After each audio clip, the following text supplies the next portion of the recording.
Halo, Assalamualaikum warahmatullahi wabarakatuh. Good afternoon, everyone. First of all, we would like to thank you for giving us the opportunity to present today. We are from the New Area Group, and we will be discussing management of digital learning media production. Before we begin, allow me to introduce myself. My name is Auliavi Brilliant Agustiana, and I will be your moderator for this session. I'm joined by my team members, Akbar Maitrianto, Eka Yulianti, and Ratri Yohansari. We hope this presentation will provide you with the new insight and be beneficial for everyone. If you have any question for topic of this discussion, we'd be happy to address them at the end of the session. For the first presenter, to Eka Yulianti, dipersilahkan Mbak Eka. Okay, thank you for your time.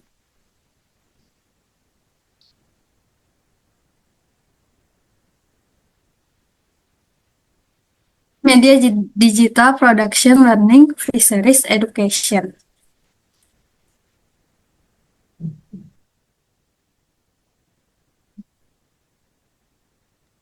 Introduction to Digital Media. Digital media has revolutionized education, providing interactive and engaging methods for students to learn effectively. In fisheries education, leveraging digital platform enhances understanding and practical knowledge through simulation and virtual experience.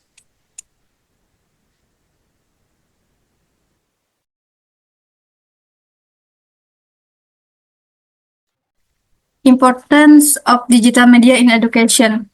First, enhance engagement through interactive content and multimedia research.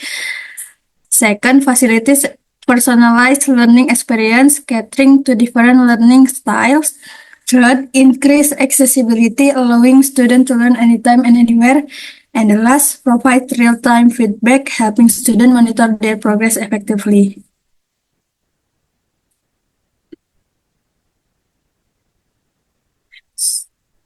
Overview of fisheries subject. 1. Focus on principle of fisheries management, aquatic ecosystem, and conservation. 2. Integrate theoretical knowledge with practical application relevant to the fisheries industry. 3. Support sustainable practice and responsible resource management. And 4. Address current challenges facing the fisheries sector such as pollution and overfishing.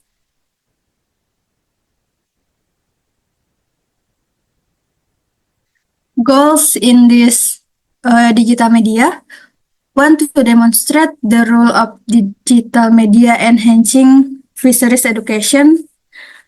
2. To outline the use of metaverse for hybrid learning.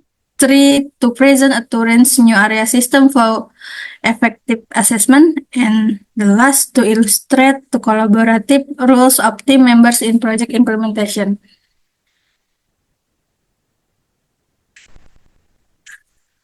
Application in fisheries education. First, create immersive learning environment for students to explore fisheries concept. Second, support simulation of real job environments in fisheries, enhancing practical understanding. Third, allows for virtual flight trip to aquatic ecosystem and fisheries operation. And the last, facilities collaboration between student and industry professional in real time.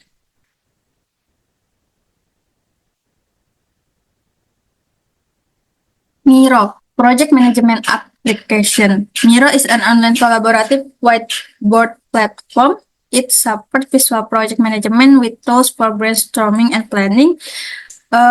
Miro is used for creating flow chart, mind maps, and project timelines. And Miro facilitates real-time collaboration among team members, essential for remote work.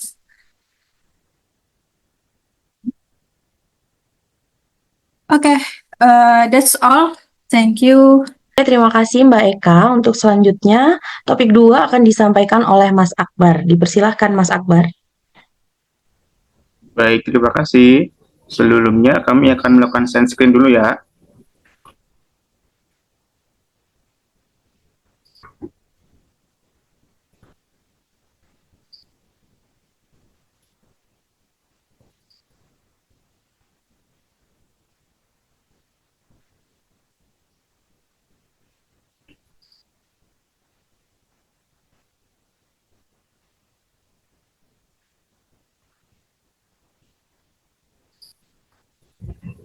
Baik, bisa saya mulai.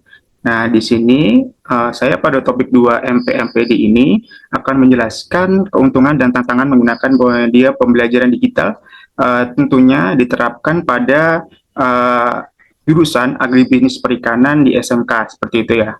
Baik, untuk slide selanjutnya. Nah, di sini kita bahas langsung mengenai digital learning atau disebut dengan keuntungan dari pembelajaran digital itu sendiri. Nah, dari beberapa capaian yang keuntungan media pembelajar yang digunakan, kita dapat mengetahui bahwa fleksibilitas dalam belajar ini dapat digunakan kapanpun dan di mana saja. Kemudian, akses sumber dayanya ini, berbagai materi dan sumber daya ini bisa diakses secara luas, seperti itu.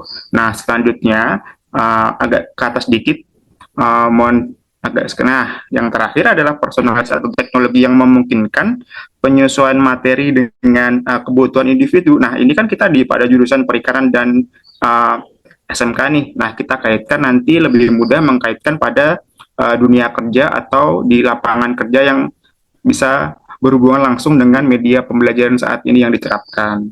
Seperti itu. Selanjutnya, setelah kita mengetahui keuntungan, pastinya kita menghadapi beberapa tantangan dalam pembelajaran metode digital ini. Nah, seperti itu.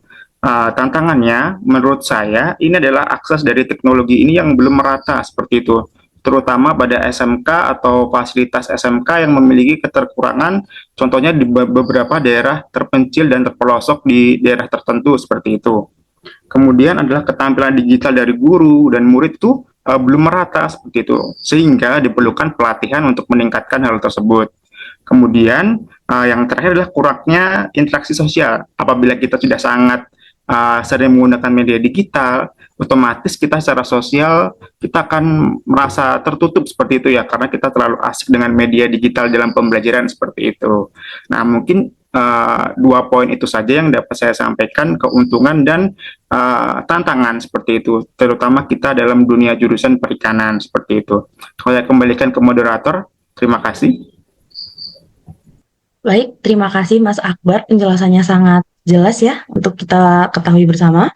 Kemudian untuk selanjutnya, topik 3 akan disampaikan oleh Mbak Ratri. Kepada Mbak Ratri dipersilahkan.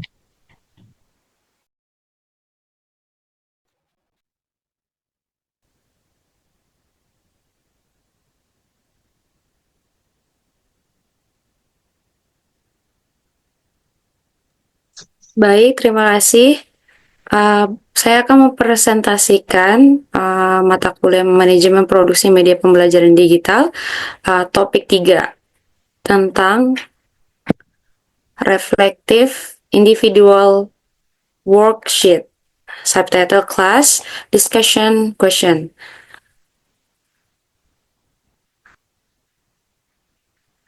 Application of Digital Learning Media Convergence. Digital learning media convergence is applied by integrating various forms of media, such as videos, infographics, and online discussions. This approach includes using videos to explain concepts, interactive quizzes to test understanding, and discussion forums to encourage interaction, creating a more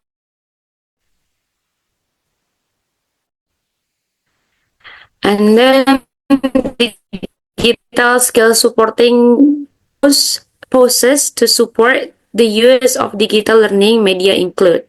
The first is digital literacy, abilities to search and evaluate information effectively.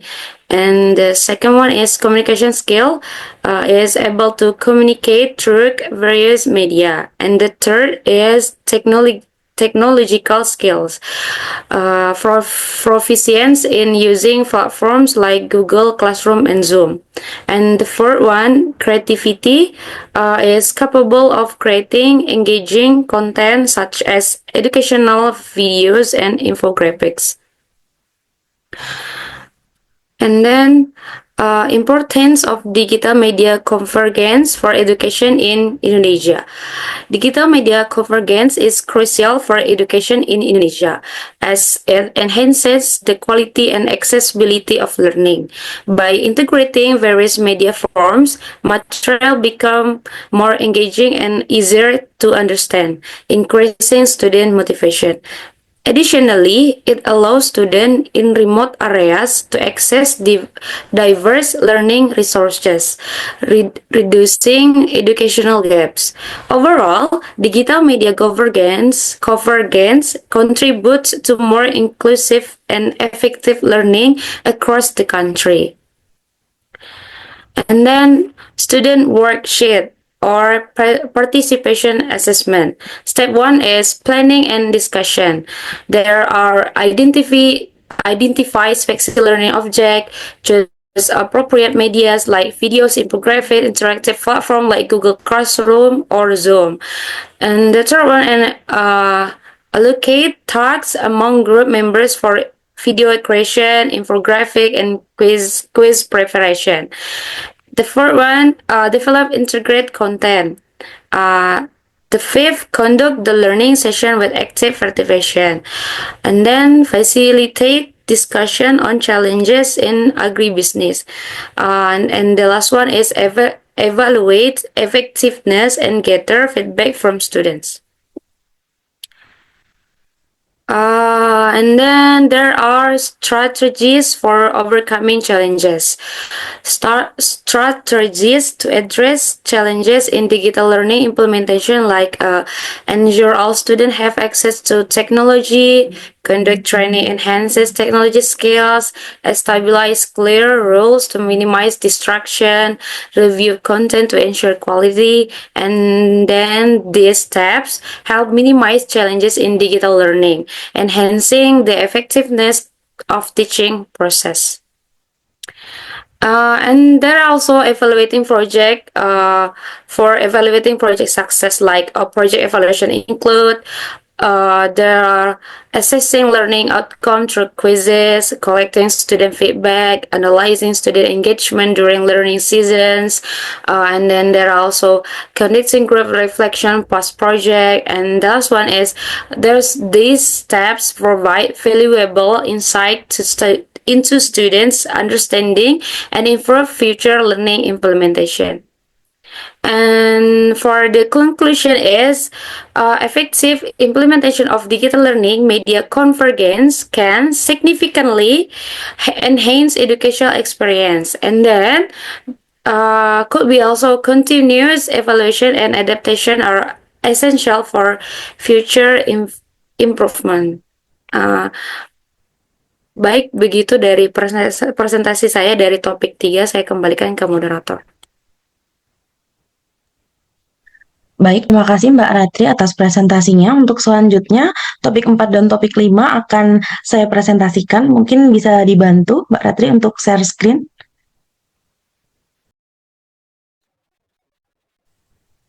Baik, di sini saya akan melanjutkan presentasi di topik 4, yaitu Digital Learning Media Production Management. Selanjutnya,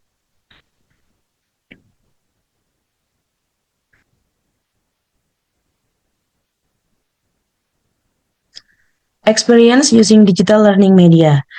Jadi di sini adalah pengalaman penggunaan media pembelajaran digital. Jadi media yang pernah kami gunakan berdasarkan pengalaman itu ada Google Classroom, Zoom, dan juga video edukasi atau video pembelajaran. Dan juga ada aplikasi interaktif seperti Kahoot. In my opinion, the most effective media is educational videos. Videos allow for the explanation of concept visually and auditory, making the material easier to understand. The process of managing digital learning media production, content development, selecting the right technology, resource management, media production, and evaluating the media use. Each stage contributes to ensuring that the content delivered is of high quality, relevant, and can enhance student engagement in the learning process. Skill relevant to managing digital learning media production. Digital literacy, which enables individuals to search for and evaluate information effectively. Technological proficiency, which provides mastery of various platforms and digital tools. Communication skills, which are essential for clearly conveying ideas. Creativity, which plays a role in creating engaging content. Time management, which helps in planning media production efficiently. Teamwork, which supports productive collaboration. Selanjutnya, Digital Learning Media Production Project Plan. A. Project Objective. Create interactive digital learning media for assessment. Provide engaging and user-friendly assessment. Gather data on students' understanding through quizzes or problems. Use the assessment data as material for evaluating and improving the teaching process. B. Tools used. Kahoot.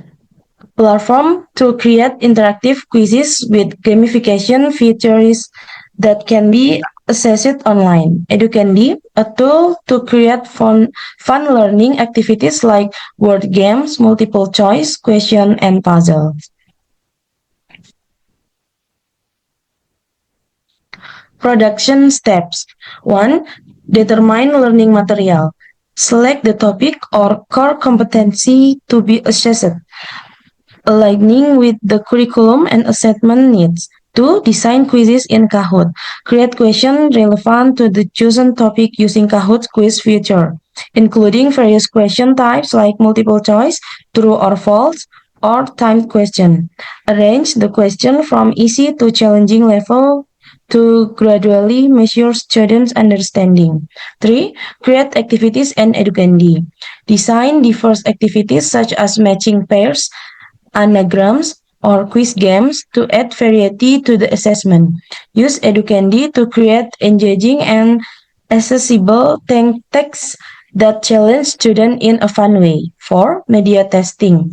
Conduct a trial run of the Kahoot and Educandy platform to ensure all features work well and are user-friendly for students. 5. Implementation in class. Use Kahoot and Educandy during the assessment session in class. Engage students actively by providing clear instruction and guidance. Data collection. Collect data from the result of Kahoot quizzes and Educandy activities to evaluate student understanding. Analyze the result based on the percentage of correct answer, time taken, and pattern of mistake made by students. Selanjutnya, expected outcomes. 1. Engaging and interactive quizzes for students. 2. Accurate and easy to analyze data on students' understanding. 3. An assessment activity that increases students' participation and motivation to learn. 4. Improvement in the teaching process based on the evaluation of quiz result. Selanjutnya, evaluation of project result. Student engagement quality. Evaluate how effectively Kahoot and Educandy increase student engagement during assessment. Identify student participation levels and whether the media helps them focus and stay motivated. User friendliness. Collect feedback from students regarding the ease of use of Kahoot and Educandy. Ensure that the platforms are easy to access and do not cause confusion during implementation. 3. Data accuracy. Analyze whether the data collected from the quizzes and activities accurately reflect student understanding. Review students' error patterns to identify areas of the material that need improvement in future teaching. 4.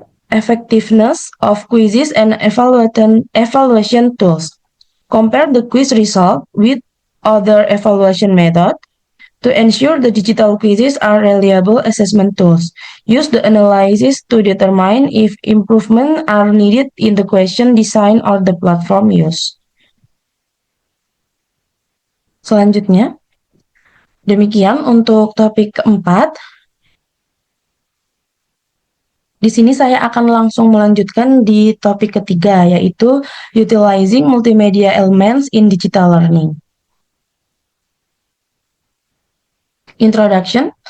Definition of digital learning is the learning process that utilizes digital technology to deliver materials effectively. Importance of multimedia elements helps enhance engagement, understanding, and flexibility in learning. Experience using digital media, platform use, Google Classroom, Zoom, Kahoot, and educational videos. Most effective media is educational videos, which is combines visual and audio elements, flexible as it can be replayed anytime, and help students understand complex concepts. Multimedia element in digital learning. A combination of various media such as text, image, audio, video, and animation to deliver information effectively. Benefit: capture students' attention, accommodates diverse learning style, facilitates understanding of materials from multiple perspectives. Types of multimedia elements. 1. Text. Function provides written explanations. Example, explanation of freshwater fish farming processes. Image. Function visualizes concepts. Example, pictures of fish breeding equipment or fish life cycle diagrams. Audio function additional narration or instruction. Example, voice-over explanation of fish maintenance. Video function to combine visual and audio. Example, video of the fish breeding process. And the last, animation function present abstract procession dynamically. Example, animation of fish egg development. Conclusion. Key point about multimedia elements is provides a rich and meaningful learning experience and accommodates diverse learning needs. Recommendation for use is a light media with learning objective and combined media for the best result. Terima kasih atas perhatiannya. Untuk selanjutnya, topik 6 akan disampaikan oleh Mbak Ratri. Kepada Mbak Ratri, dipersilahkan.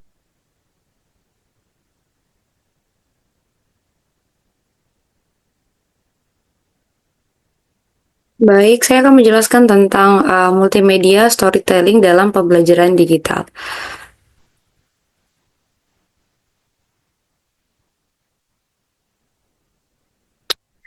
The story behind P5, the Battalion Commander election campaign.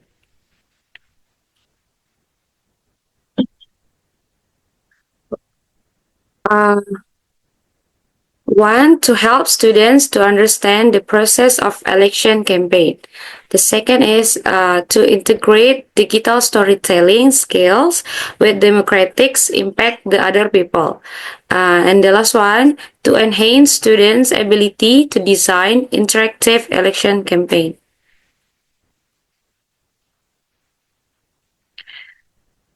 There are tools. The first one, hardware that we use to create storytelling digital learning. There are camera, smartphone, text or dialogue, and campaign properties. There are software, just like CapCut for editing video and TikTok for uploading the campaign. And the third one is additional media, microphone for voice recording, tripod for video stabilization, and infographics templates. There's production steps. The first is preparations, which is students are divided into groups to work on different candidate commanders. Creates a storyboard outlining the multimedia storyline. And the second is data collection. Record video of the election campaign. Take photos of every candidate, commander vision, and record important information or interview other students what they think about candidates. The third step is content production. Edit videos by adding text, voice, narration, sound effects, and transition. Use relevant background music to enhance visual and emotional appeal. And the last one is uploading of result. Each candidate uploads their storytelling product in class using TikTok or Instagram. Conduct discussion to evaluate the strengths and weakness of the created media. Expected outcomes. There are multimedia products in the form of informative, creative, and engaging storyline videos.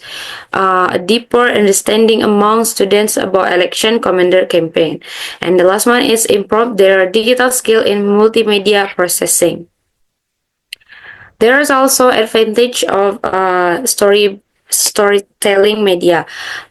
This project combines hand-on democracy with multimedia technology, focusing not only on technical skills but also on students' creative abilities. The storytelling videos products allow students to learn while documenting their work in an interactive and professional format. The project utilizes the visual narrative learning method, making the learning process more engaging by combining storytelling, real-life process visualization, and infographics. Students are also trained to think like professional content creators, making this project not just a lesson, but also a simulation of work experience in the creative industry. Baik, itu saja presentasi saya untuk topik 6, multimedia storytelling dalam digital media pembelajaran. Saya kembalikan ke moderator. Terima kasih. Baik, terima kasih Mbak Ratri. Untuk selanjutnya, topik 7 akan disampaikan oleh Mas Akbar. Kepadanya dipersilahkan. Baik, setelah tadi Mbak Ratri menjelaskan tentang penggunaan multimedia storytelling, nah di sini saya akan menyampaikan untuk evaluasi pasca produksi media storytelling itu sendiri, seperti itu ya. Sambil dibantu untuk share screen, seperti itu. Sebentar ya. Nah, baik. Nah, di sini saya lanjut untuk evaluasi pasca penggunaan produksi media storytelling seperti itu. Nah, sebelum kita mengetahui apa itu multimedia storytelling, saya jelaskan bahwa evaluasi pasca produksi evaluasi itu sendiri merupakan menganalisis elemen dari cerita berupa visual, audio, dan narasi yang digunakan dalam sistem pembelajaran yang digunakan. Nah, sebagai saat ini kita menggunakan sistem penggunaan pada bidang jurusan agribisnis perikanan di SMK, maka kita harus melakukan evaluasi dari 3 elemen seperti elemen itu. Nah, kemudian kita selaraskan dan kita efektifkan bagaimana penggunaan produksi pembelajaran ini secara multimedia storytelling-nya bagus atau tidak diterapkan untuk selanjutnya seperti itu. Next. Nah, setelah kita melakukan evaluasi, tentunya kita dapat mengetahui manfaat nantinya apabila nanti tetap menggunakan media storytelling multimedia yang digunakan seperti itu. Nah, untuk kata kunci atau manfaatnya itu sendiri, yang pertama adalah membantu menemukan aspek-aspek yang perlu ditingkatkan karena ini evaluasi seperti itu. Kemudian tentunya memberikan umpan balik yang berguna bagi siswa dan pemateri atau pengajar, dalam artian dari itu adalah guru seperti itu. Nah, sehingga nantinya penggunaan media storytelling ini dapat secara maksimal digunakan seperti itu. Kemudian adalah proses kontribusinya nanti setelah kita gunakan pastinya akan meningkatkan kualitas dari sistem pembelajaran yang diterapkan seperti itu. Nah, mungkin dari kedua manfaat dan beberapa pengertian itu sendiri, bahwa kita tahu bahwa penggunaan evaluasi dari multimedia storytelling ini sangat penting untuk diterapkan terutama di jurusan SMK Perikanan nantinya, dan dihubungkan dengan teknologi dan juga sistem pembelajaran, sehingga nantinya untuk sistem pembelajaran yang di kelas kita dapat meningkatkan inisiatif dan juga kolaborasi dari siswa itu sendiri. Mungkin dari itu saja dari saya. Terima kasih. Saya kembalikan ke Mbak Aul.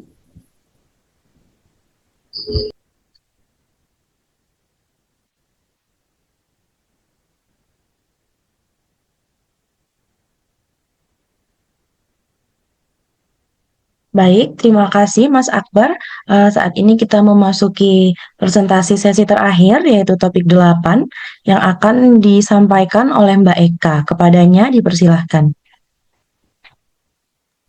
Baik, terima kasih Aul atas waktunya. Selanjutnya itu topik 8, penggunaan metaverse dalam pendidikan untuk memaksimalkan fungsi aset digital. Bagaimana sih cara mengimplementasikan metaverse dalam kehidupan sehari-hari?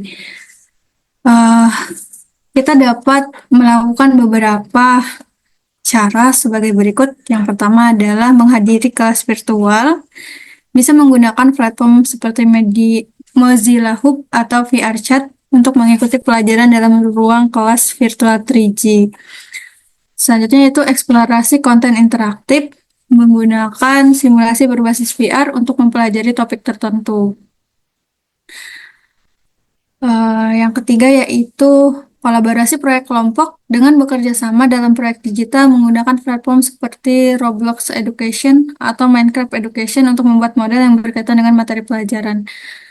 Yang terakhir adalah melakukan praktik keterampilan dengan menggunakan simulasi interaktif untuk mempraktikkan materi praktik. Yang kedua adalah contoh spesifik dari kurikulum yang kami pakai, di mana metaverse bisa diterapkan dan bisa digunakan oleh anak-anak, yaitu pada materi proses produksi perikanan, pada mata pelajaran jurusan agribisnis perikanan air tawar untuk kelas 11 di SMK.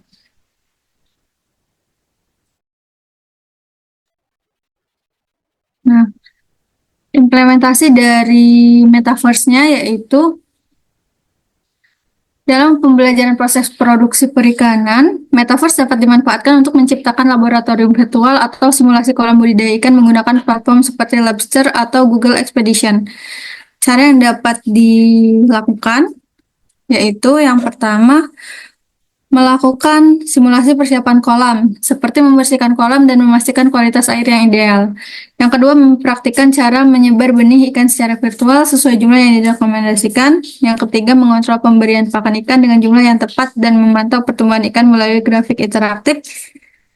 Dan yang terakhir adalah melakukan simulasi pengelolaan panen, termasuk cara memanen ikan dan memisahkan ikan sesuai ukuran dan kualitas.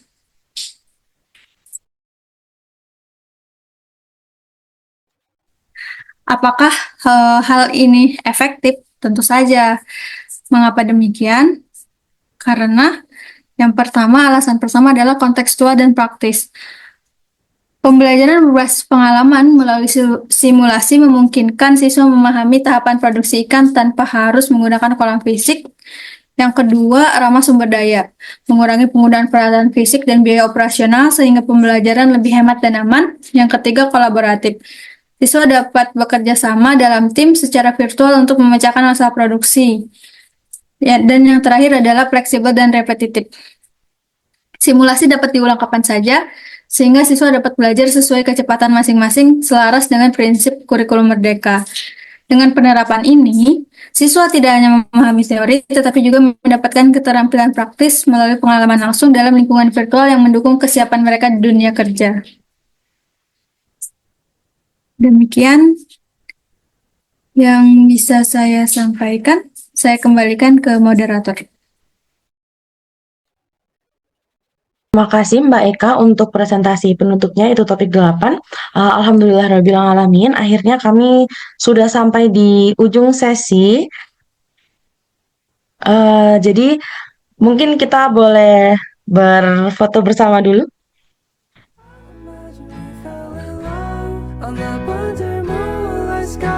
Saya coba capture ya teman-teman. Boleh bergaya. Oh gini, oke.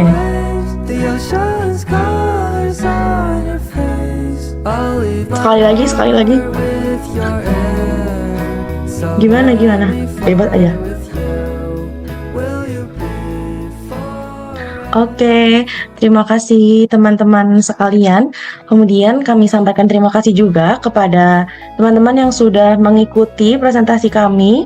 Semoga bermanfaat. Apabila ada pertanyaan, silahkan boleh dituliskan di kolom komentar. Terima kasih. Assalamualaikum warahmatullahi wabarakatuh.